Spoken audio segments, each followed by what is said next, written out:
Méthode pour analyser un graphique. Analyser un graphique, c'est d'abord le présenter. On a déjà la nature du document. Qu'est-ce que c'est un graphique? On peut être plus précis. Ici, c'est un graphique avec une courbe. On pourrait avoir un diagramme en bâton, comme à gauche, ou un diagramme circulaire, comme à droite. Ensuite, il faut identifier le sujet. Le titre du document est un premier repère, l'enrichissement du monde. Pour améliorer la présentation du sujet, on indique ce que représente le graphique. Pour cela, il faut repérer ce qui est étudié, observé, placé en ordonnée sur l'axe vertical. On veut suivre ici l'évolution du PIB, produit intérieur brut, qui est la richesse d'un territoire. L'évolution se fait en fonction de ce qui se trouve en abscisse sur l'axe horizontal, dans ce cas les années.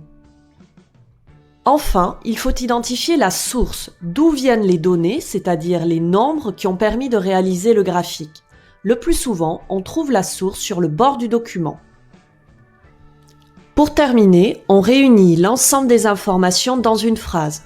Ce graphique représente l'enrichissement du monde, plus précisément l'évolution du produit intérieur brut par habitant, c'est-à-dire la richesse du monde divisée par le nombre d'habitants, en fonction des années de 1700 à 2015.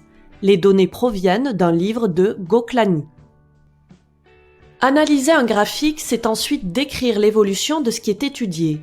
On identifie d'abord l'évolution générale. Globalement, le PIB augmente. On ne dit pas monte, descend, évolue. Évoluer, c'est faire des mouvements, changer, mais on ne sait pas dans quel sens. On dit augmente, diminue ou reste constant. On cherche ensuite à justifier sa réponse en relevant des données. Cela revient à extraire des informations du graphique. On repère le point le plus bas. En 1700, en croisant les axes, le PIB est de $600 par habitant. Pour le point le plus haut, en 2015, il est de $13 500 par habitant.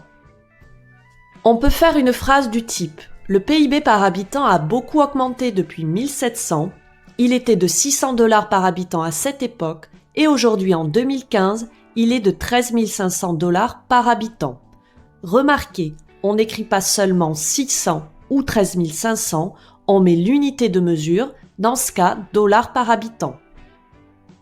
Pour améliorer la lecture, on peut chercher d'autres points remarquables et montrer les changements de rythme. On scinde alors la courbe en phases. De 1700 à 1825, le PIB reste constant. Jusqu'en 1950, il augmente lentement et à partir de 1950, l'augmentation est très importante. Pour aller plus loin encore, on pourrait calculer par combien le PIB a été multiplié au cours de ces années. Ici, par 20 en 3 siècles. C'est une façon de mettre en valeur l'augmentation qui a été considérable. Après l'analyse de graphiques, on explique l'évolution observée à l'aide d'autres documents ou de nos connaissances.